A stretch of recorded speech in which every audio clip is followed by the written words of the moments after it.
en 2019, chers téléspectateurs, amis fidèles de Eder TV, Bandeko Batali, émission Alpha Omega, et bien tout commune à 2019. En tout cas, nous rendons grâce à notre grand Dieu qui a permis que nous puissions arriver à cette nouvelle année. Donc ensemble avec vous, pour cette première émission de l'an 2019, nous voulons dire merci à notre Dieu. Être reconnaissant à ce grand Dieu qui a permis de nous accorder encore le souffle de vie. Je pense que Koloba merci Eza Eloko ya Motuya parce que je crois que tant que Tozola Moka, Eza Mokota Koloba qui na makasi na inda Zola Moka. C'est vraiment une grâce. Et alors nous voulons avec la chorale de l'église de Dieu le réveil à Verviers dire merci à ces grands dieux. On appelle ça Pema. Et là je vais profiter d'abord avant de chanter, de présenter mes vœux. Mieux vaut tard que jamais. En tout cas, je souhaite une bonne année, une très bonne santé à tous nos téléspectateurs de Eder TV et de l'émission Alpha Omega.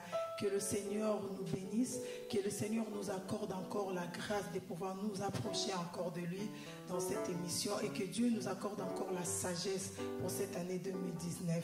Alors aujourd'hui, nous aurons un invité spécial, mais avant d'écouter cet invité, j'aimerais quand même qu'ensemble, avec vous, nos chers téléspectateurs, que nous puissions dire merci à notre Dieu, ce grand Dieu qui nous a fait du bien. Est-ce que tu as quelque chose que tu peux vraiment te rappeler en toi, qui va te pousser à adorer avec nous? Alors je suis là avec nos bien-aimés, on est là avec notre jeune sœur Ushuda, je suis là avec la sœur Alison, on est là avec la sœur Rite, je suis là avec Papa Arsène derrière et avec toute l'équipe de Eder TV.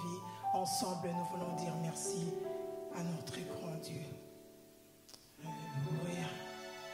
Seigneur, nous voulons te dire merci, mon Dieu. Oh, quand je regarde dans ma vie, Seigneur, je ne peux que te dire merci, mon Dieu. Je ne mérite pas, éternel, mon Dieu, de vivre encore à ces jours. Ta grâce me suffit. Ton amour me suffit, mon Dieu. Ta bonté, Seigneur, me suffit. Alléluia. Quand je regarde dans ma famille, Seigneur, je ne peux que te dire merci. Je sais, éternel, que je manque peut-être beaucoup de choses, mais c'est que j'ai, éternel, mon Dieu, que j'ai reçu gratuitement de toi. Je viens te dire merci. Sur la terre, Alléluia. tout peut sombrer. Dans ma marche vers le ciel, tout peut sombrer. Si la peur met des doutes sur ma route, je chanterai, tu es fidèle. Dans mon parcours sur la terre, tout peut sombrer. Dans ma marche vers le ciel, tout peut sombrer. Si la peur met des doutes sur ma route, je chanterai, tu es fidèle. Dans mon parcours sur la terre, tout peut sombrer. Dans ma marche vers le ciel, tout peut sombrer. Si la peur met des doutes sur ma route, je chanterai, tu es fidèle. Dans mon parcours sur la terre, tout peut sombrer. Dans ma marche vers le ciel, tout peut sombrer. Si la peur met des doutes sur ma route, je chanterai, tu es fidèle.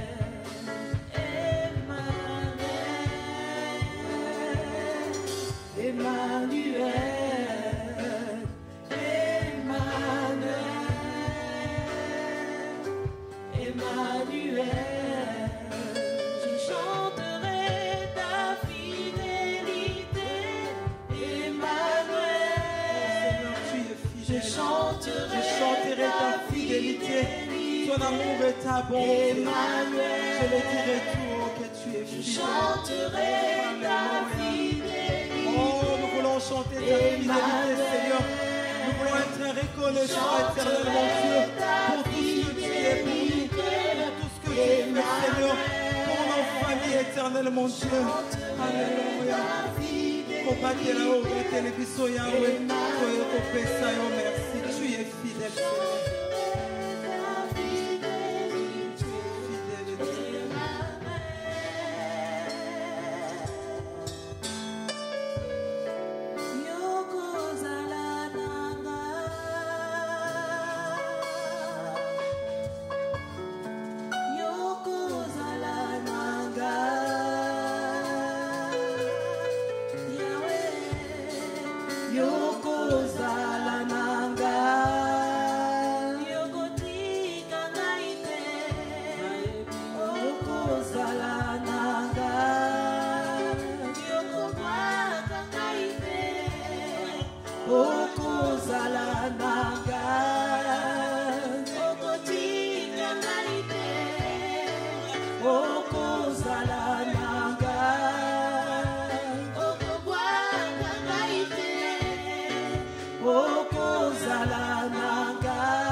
Merci beaucoup, mes chères sœurs.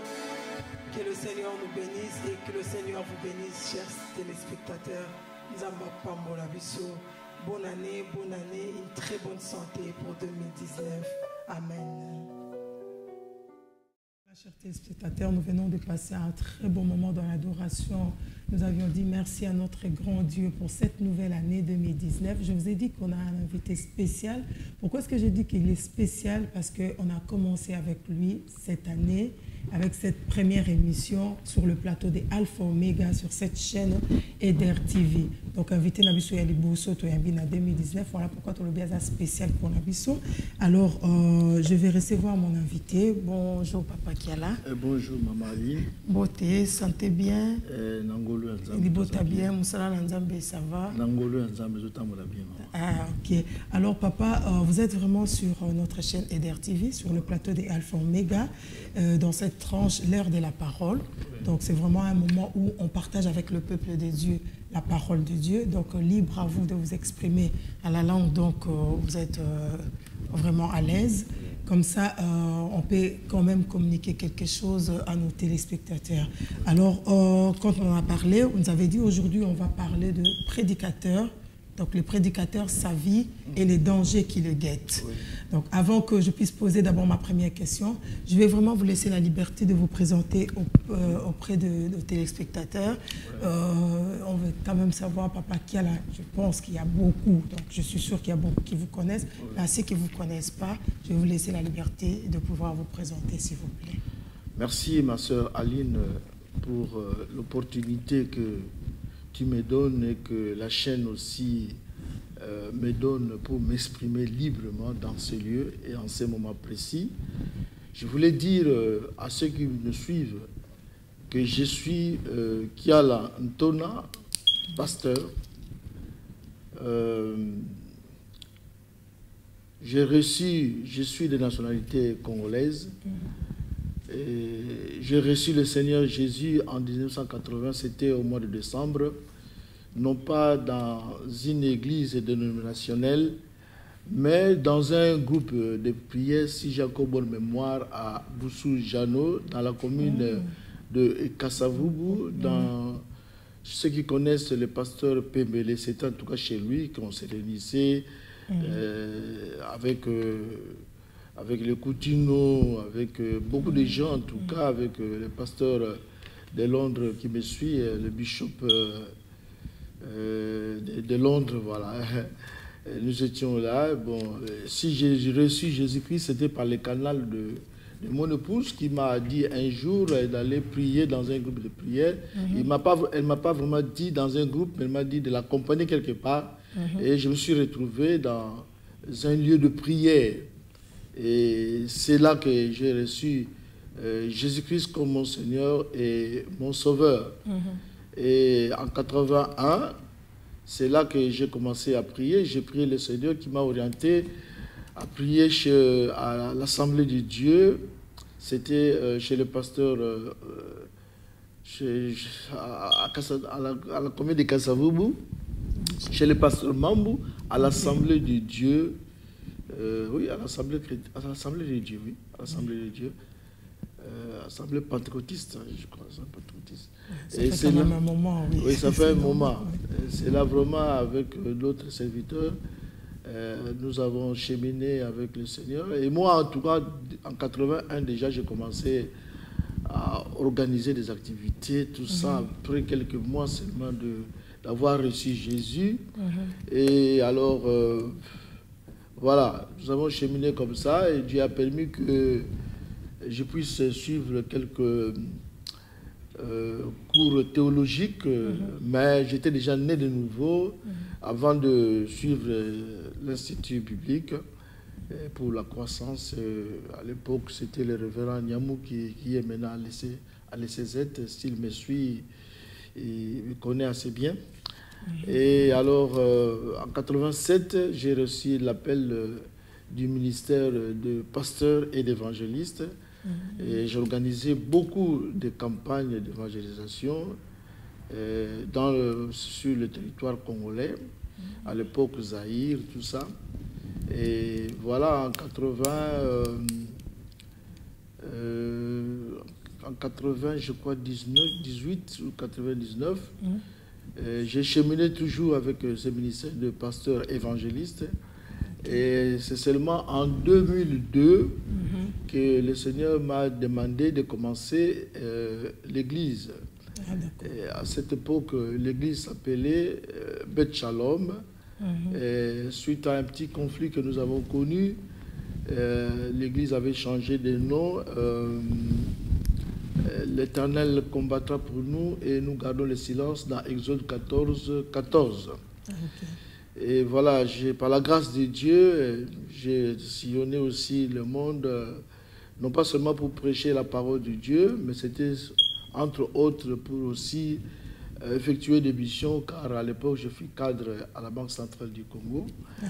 Et voilà, j'étais vraiment un grand partenaire financier de mon assemblée et puis du groupe de prière que j'ai supervisé. Donc, en 2002, jusqu'à ces jours, je suis resté pasteur de cette communauté parce que nous avons aujourd'hui à peu près 4 assemblées au niveau de Kinshasa. Et quand je venais de temps en temps en Belgique, je prêchais aussi dans beaucoup d'assemblées. Et en 2004, je suis passé à l'église de Dieu le Réveil. C'est là où j'ai connu le pasteur le révérend Pajo et mon fils Malela que j'ai connu depuis Kinshasa. Gloire à Dieu parce qu'aujourd'hui il est devenu pasteur. Et alors voilà, donc le pasteur, je ne voulais pas aller sillonner une église à l'autre, tout ça. Le Saint-Esprit m'a convaincu de rester à l'Eder à Liège. Et c'est là où je peux dire que le pasteur le révérend Pajo m'a adopté, et tout en reconnaissant, quand même c'est un homme humble, tout en reconnaissant également que je suis quand même un aîné dans la foi. C'est un homme que je respecte beaucoup et il a aussi des égards, il a aussi du respect à mon égard. Et voilà, aujourd'hui j'ai cette opportunité de vous parler, chers amis qui me suivent, de ces messages importants sur les prédicateurs, sa vie, le danger qui les guette, et éventuellement nous allons donner des solutions face aux dangers qui guettent les prédicateurs. Ok, pasteur, je vais vous laisser le temps de parler au peuple de Dieu, mais déjà, je voulais savoir pourquoi est-ce que vous avez choisi ce thème-là? Il y a beaucoup de sujets à parler. Oui. Quelle est la particularité de votre choix? Oui, j'ai choisi ces thèmes. J'avais toujours les soucis dans mon cœur de parler de ces sujets depuis que j'ai eu la grâce de venir en Europe, parce que j'ai tenu des conférences sur ces sujets. Et tout ce qui me pousse à parler de ces thèmes, c'est tout simplement en regardant ce qui se passe au niveau des serviteurs de Dieu, des ministres de Dieu, ce qu'ils font, et l'honneur où notre Dieu n'est plus glorifié à cause de bévues, de mauvais comportements des hommes de Dieu. C'est vraiment cela qui m'a poussé à parler de cela encore aujourd'hui. Parce que comme nous sommes arrivés à la fin des temps, eh bien, nous voyons encore des signes de cette fin de temps. C'est-à-dire qu'il y a beaucoup de ministres de Dieu, mais qui ne se comportent pas bien.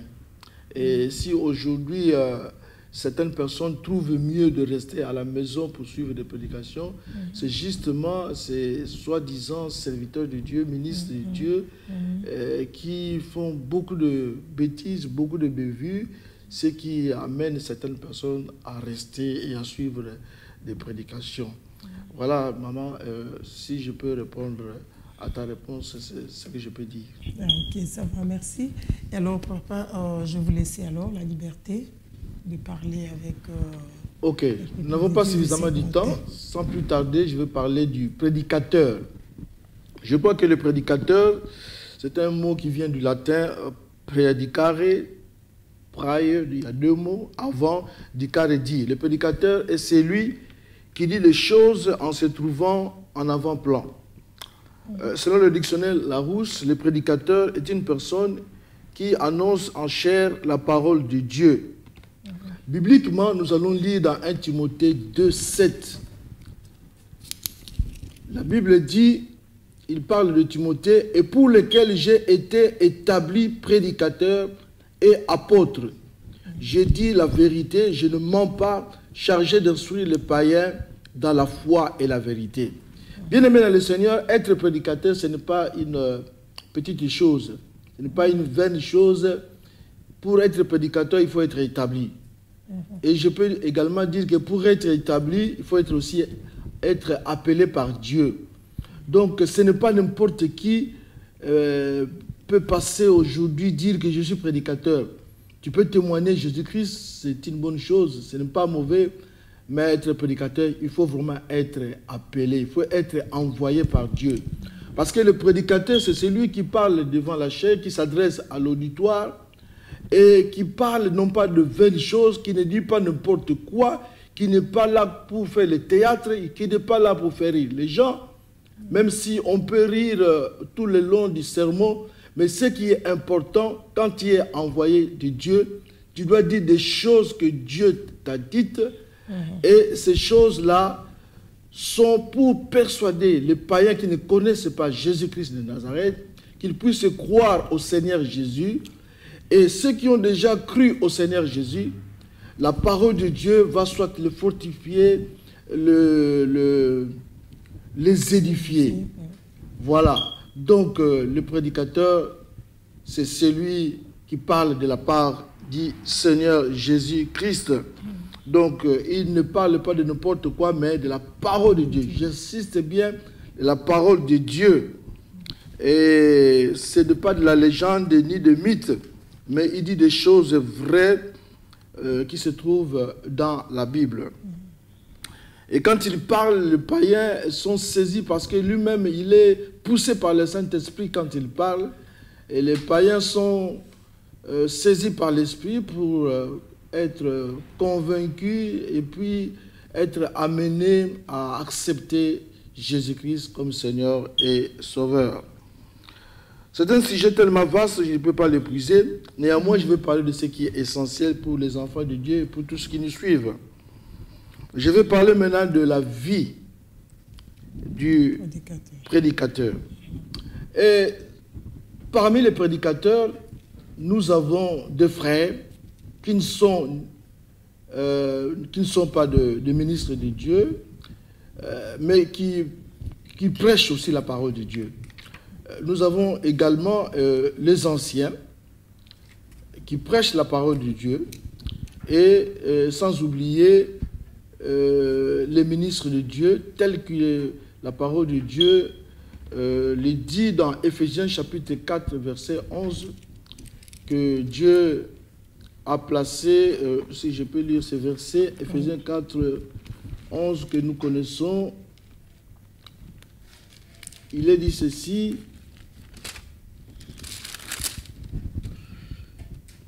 et il a donné les uns comme apôtres, les autres comme prophètes, les autres comme évangélistes, les autres comme pasteurs et docteurs. Nous comprenons bien que le vrai pasteur, c'est lui-même Jésus-Christ. Nous qui sommes des pasteurs ou des apôtres, nous sommes comme les apôtres, mais le vrai apôtre, le vrai prophète, le vrai docteur, c'est Jésus-Christ de Nazareth. Donc, parmi les prédicateurs, nous retrouvons très souvent ceux qui sont repris dans Éphésiens 4, 11, les pasteurs, tout ça. Et puis, il y a également les anciens qui sont appelés aussi à prêcher la parole de Dieu. Et on peut aussi trouver, mais rarement, certains frères ou certains diacres qui peuvent aussi prêcher si ils sont établis. Donc, il faut être vraiment établi par Dieu pour commencer à prêcher. Sa vie. Le prédicateur doit avoir un bon témoignage. Oui. Aujourd'hui, les gens ne veulent même plus qu'on leur parle de la parole de Dieu, parce que quand ils voient les témoignages des hommes de Dieu, de serviteurs, de servants de Dieu, de ministres de Dieu, cela ne leur pousse pas à s'approcher de l'Église ou de ces hommes de Dieu. C'est pourquoi, mon bien-aimé dans le Seigneur, moi, si ceux qui me suivent me connaissent, ils savent, et je peux dire de vive voix que j'ai un bon témoignage. Et c'est ce qui fait ma force. Et un bon témoignage dans ta famille, dans la société, dans l'Église, c'est important. Parce que les gens seront transformés quand ils écoutent, n'est-ce pas, la parole de Dieu qui provient d'un homme de Dieu, d'un ministre de Dieu qui est sérieux dans sa famille, qui n'est pas, par exemple, un pasteur ou un apôtre qui est divorcé, qui a commis des bêtises dans l'Église. Les gens ne seront pas changés, transformés. Car ce qui change, c'est la parole de Dieu, mais la parole de Dieu qui vient d'un cœur changé, transformé. Bien-aimés dans le Seigneur, je demande à mes collègues ministres de Dieu d'être sérieux dans ce travail. vraiment de pouvoir tenir un bon témoignage. Et c'est pourquoi, même si nous prêchons la parole de Dieu, mais les personnes qui nous connaissent mieux, ce sont, pour ceux qui sont mariés, ce sont nos femmes. Posez la question à la femme d'un ministre de Dieu. Si cette femme est sincère, elle te dira que oui, mon mari c'est vraiment un bon serviteur. Sinon, elle te dira, non, c'est plus qu'un païen. Moi-même, je me pose la question quand on me dit que c'est un pasteur, je ne crois pas. Tout cela, c'est suite au mauvais comportement dans le foyer du ministre de Dieu. Le prédicateur est appelé à avoir une vie de sainteté. Il doit être irréprochable dans sa maison et en dehors de sa maison. Mais aujourd'hui, il y a des prédicateurs qui se livrent à l'adultère, à l'impudicité, qui se remarient, tout ça. Vous savez, il y a une sœur qui m'avait posé la question, parce que vous nous prêchez de ne pas nous enivrer, mais moi j'ai vu des pasteurs qui prenaient du vin à gogo. Et alors, cela m'a poussé à revenir sur mon ancienne vie. Je me suis dit, mais si les pasteurs se permettent de boire, alors moi je peux aussi reprendre mon ancienne vie. Vous voyez le mauvais service que nous rendons aux gens qui viennent à peine d'accepter Jésus, tout simplement parce que nous, les ministres de Dieu, nous, les prédicateurs, nous ne nous comportons pas d'une manière sainte. C'est pourquoi changeons notre comportement pour que nous puissions gagner beaucoup plus d'âmes. Voilà ce que vous ne devez pas faire, prédicateurs. Commencez à prêcher la parole de Dieu alors que vous n'êtes pas réellement convertis. Vous savez, la plupart des pasteurs, la plupart des ministres de Dieu ou des anciens qui commettent de bévues ou qui créent l'embouteillage dans l'œuvre de Dieu, très souvent, ils ne sont pas des gens convertis. On le voit, ce n'est pas le fait de prêcher que tu es converti. Il y a des gens qui sont dans ces ministères pastoraux il y a 10 ans, 20 ans. Mais après 20 ans, ils se disent qu'ils ne sont pas encore convertis. Est-ce que vous pouvez comprendre ces choses? C'est pour vous dire que c'est vrai. Il y a des gens qui prêchent la parole de Dieu occasionnellement suite au fait que dans le milieu où ils se trouvent, il n'y a pas quelqu'un qui peut apporter la parole de Dieu. Je prends l'exemple des gens qui viennent de l'extérieur, qui sont dans les centres, et là, nous trouvons des gens qui ont entendu parler de Jésus, qui ont été aussi dans les églises dans leur pays d'origine et qui commencent à prêcher, à porter la parole de Dieu. Moi, je pense qu'ils témoignent de Jésus, mais ce n'est pas pour autant qu'ils doivent prétendre être des prédicateurs. Ils doivent faire vraiment attention. Il faut vraiment passer par une rupture totale du péché. Parce que quand on parle de la conversion, c'est un demi-tour, c'est un volte-face. Donc, on se détourne du péché pour se tourner vers Dieu. Et pour y arriver, tu dois passer par une repentance sincère et totale, parce que la repentance, c'est un processus qui vient progressivement dans la vie d'une personne. Alors, soyez réellement repentis et croyez en Jésus-Christ, et je crois que Dieu vous fera grâce pour que vous puissiez porter le nom du prédicateur. Mais aujourd'hui, donc, il y a des gens qui ne sont pas encore convertis, mais qui prétendent être des pasteurs. Dieu voit notre cœur, comme j'ai dit. Si notre cœur s'est réellement repenti, lorsque nous transmettons la parole de Dieu aux païens, eh bien, cette parole de Dieu est imprégnée de la puissance du Saint-Esprit. Les gens sont touchés. Je me rappelle de l'apôtre Pierre, quand Jésus-Christ était, n'est-ce pas, tué par les Juifs. La Bible dit, quand l'apôtre Pierre était rempli du Saint-Esprit, il a harangué la foule, il a touché le cœur des gens, parce qu'il était sanctifié, son cœur était droit, et quand il parlait, ceux qui l'écoutaient se sont finalement dit, mais que devions-nous faire après avoir entendu cette bonne parole? Ils se sont dit, repentons-nous et croyons en Jésus-Christ comme Seigneur et Sauveur. Bien-aimés dans le Seigneur, évitez également de prêcher la parole de Dieu sans la vivre, sans être modèle. 1 Timothée 4, 12. Je lis au nom de Jésus-Christ, nous dit ceci. 1 Timothée chapitre 4, verset 12. Que personne ne méprise sa jeunesse, mais soit un modèle pour les fidèles, en parole, en conduite, en amour, en foi, en pureté. Je sais qu'on peut voir au travers d'un prédicateur aussi certains manquements, mais je crois qu'il faut s'élever plutôt pour que tu changes. Parce que si nous voulons que ce que nous transmettons au peuple de Dieu, aux fidèles, aux membres de l'Église puisse avoir un impact, il faut que nous-mêmes, nous puissions d'abord mettre cette parole de Dieu en pratique. C'est pourquoi moi j'ai l'habitude, avant de prêcher la parole de Dieu, j'adresse cette parole à moi-même. Je suis là dans ma chambre, je commence à parler de cela. Et si le Saint-Esprit me convainc d'un quelconque péché, je me répands ou je confesse avant de venir transmettre cette même parole à l'auditoire ou au peuple de Dieu. Soyons des modèles bien-aimés dans le Seigneur, car nous serons les premiers à être jugés, car c'est nous qui prêchons la parole de Dieu et nous sommes censés être des modèles en parole et en conduite. Que Dieu soit loué. Il y a des prédicateurs qui disent aux gens de prier, mais eux-mêmes ne prient pas. Vous pouvez croire, moi, je parlais à une maman pasteur, son époux est pasteur. Elle est venue se plaindre auprès de moi pour me dire que, pasteur, ce qui est étonnant chez mon mari, il ne prie pas. Comment la parole de Dieu peut donner la vie à ceux qui sont morts? Parce que vous pouvez beau connaître les versets bibliques, passer au cours théologique, mais si, bien-aimés dans le Seigneur, vous ne priez pas, eh bien, ce que vous allez transmettre aux gens, ça sera une lettre écrite. Mais or, nous voulons une parole qui va donner la vie et qui va convaincre les gens. Et c'est pourquoi nous devons prier pour que cette parole puisse avoir un effet, une puissance aux personnes qui vont suivre cela. Il y a des gens, des prédicateurs qui disent « Ah, il faut gêner, tout ça. » C'est bien bon de gêner.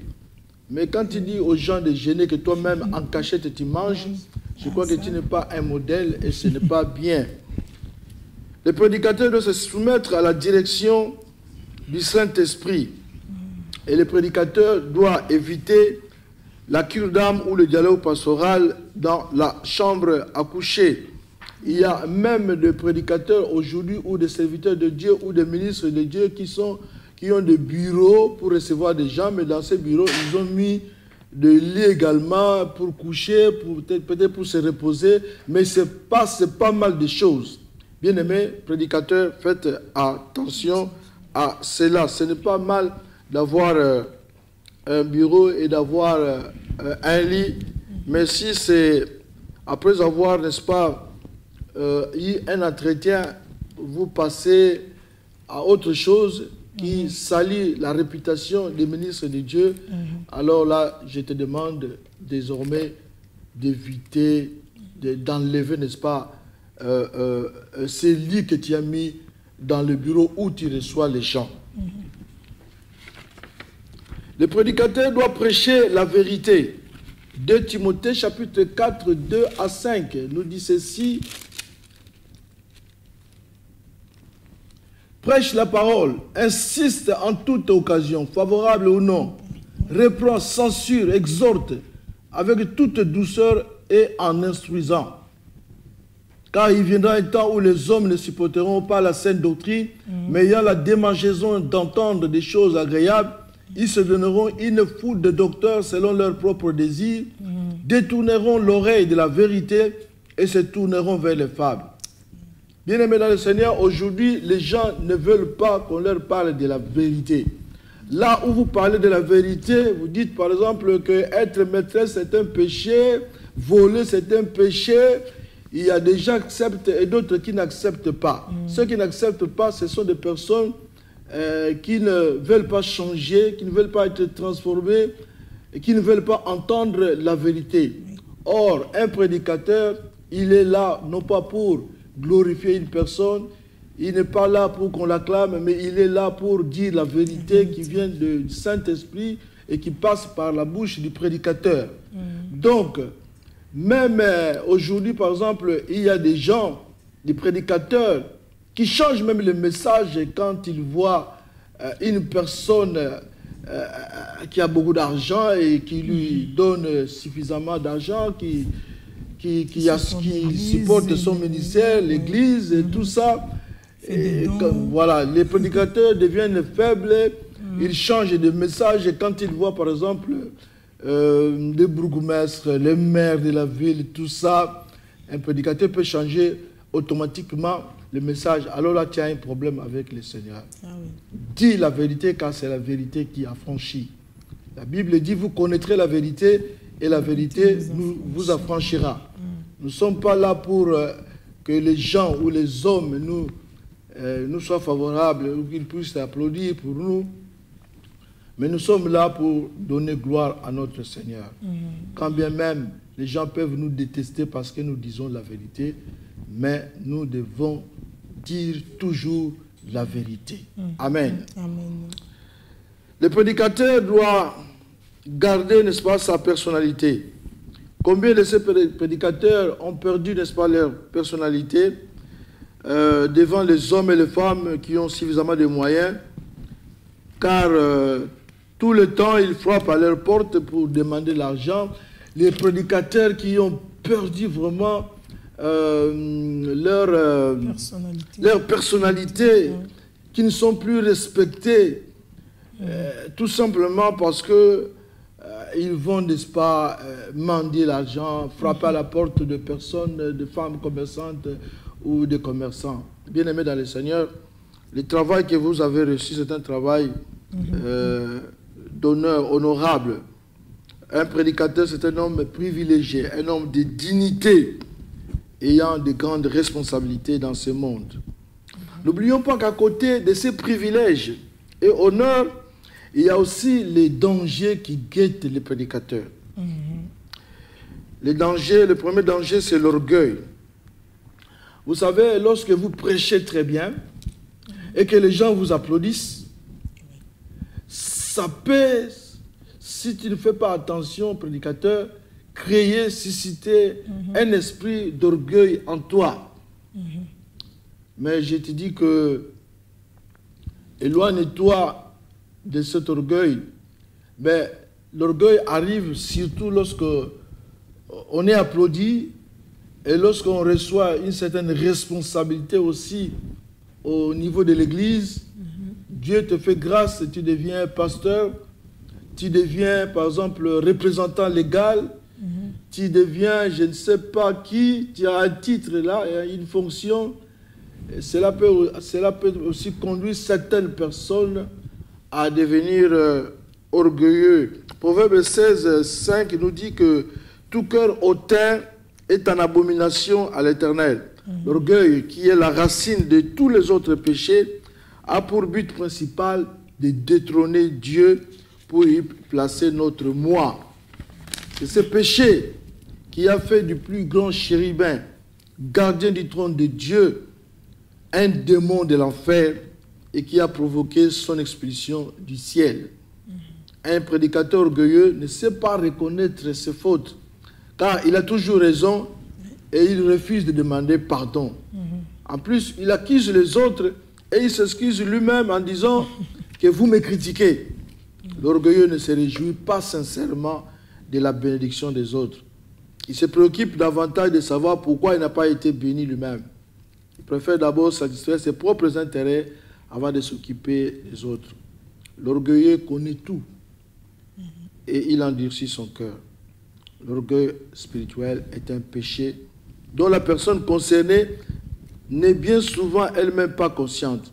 Mais il y a 3 tests qui peuvent nous aider à comprendre que je suis orgueilleux. Le premier test, c'est le test de la préférence. Cela signifie, je te pose la question de savoir comment tu réagis quand quelqu'un d'autre est choisi à ta place pour occuper un poste de commandement ou une fonction importante.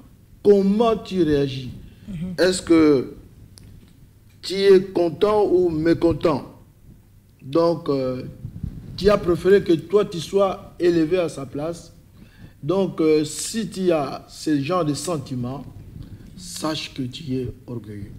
Le deuxième test, c'est le test de la sincérité. Que ressentons-nous quand d'autres, et spécialement nos adversaires disent exactement les mêmes choses de nous.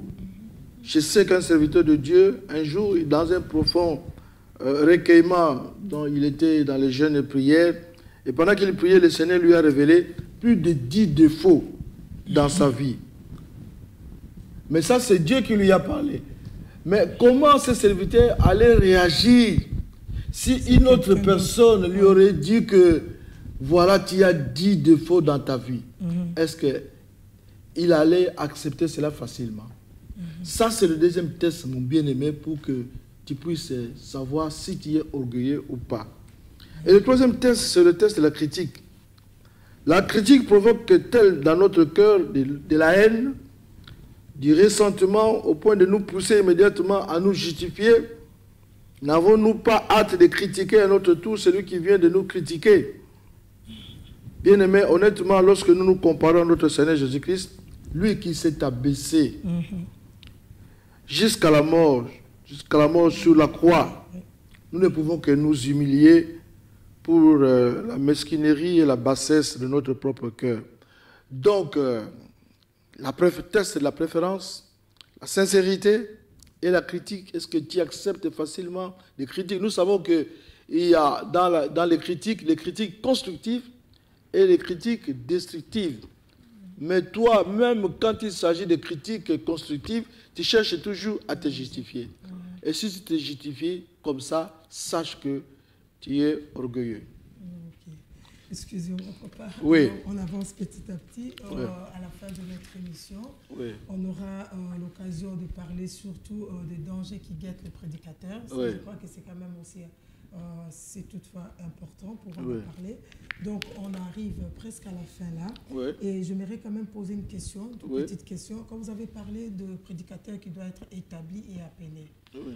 en un mot, comment est-ce qu'on peut savoir Ça si dit, le prédicateur est appelé? oui, ça dit que le prédicateur est d'abord appelé. Parce qu'on en voit J'ai beaucoup maintenant. été appelé, par exemple, pasteur, mais tu ne vas pas t'autoproclamer pasteur. Il arrivera un moment où les gens qui vont voir réellement que tu as ce don, parce que quand tu prêches, réellement les gens reçoivent quelque chose. Quand l'Église ou les autres personnes reconnaissent en toi cette fonction, en ce moment-là, on peut, n'est-ce pas, t'établir si Dieu parle dans le cœur d'un serviteur de Dieu. Je crois que nous avons vu l'exemple de notre pasteur Willy Malela. Donc, il dirigeait déjà la cellule, il dirigeait déjà l'église, parce que l'église, c'est l'assemblée des saints.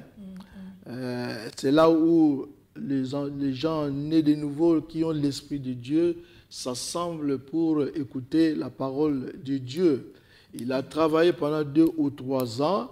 Le révérend Pajo, en tant que visionnaire, a vu le fruit. Et maintenant, il était seulement question de reconnaître et de l'établir comme pasteur. Ok, merci beaucoup, Papa Kiala.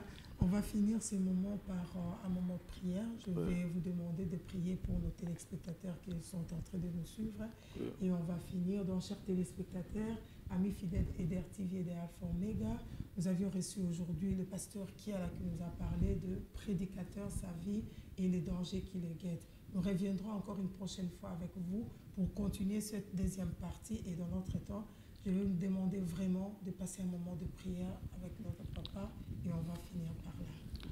Seigneur notre Dieu, nous te disons merci pour cette première partie de ce thème que nous avons intitulé « Le pasteur, sa vie et les dangers qui le guettent ». Nous avons entendu beaucoup de choses, car Seigneur, dans le milieu chrétien, aujourd'hui, il y a une confusion. Mais cette confusion vient du fait que il y a des gens qui se sont improvisés, des pasteurs ou des ministres de Dieu ou des anciens dans le cadre du ministère local, qui n'ont pas été appelés, établis et qui font beaucoup d'embouteillages dans l'œuvre de Dieu. Seigneur, je crois que nous avons compris ce que c'est un prédicateur, et comment doit être sa vie. Et bientôt, nous allons parler de quelques dangers qui les guettent. Soyez bénis, toutes les personnes qui m'ont suivi. Que Dieu vous bénisse. À la prochaine. Au revoir, chers téléspectateurs, et à la prochaine. Bonne année, bonne santé pour 2019. Au revoir et merci à toute l'équipe de EDR TV. Que Dieu vous bénisse.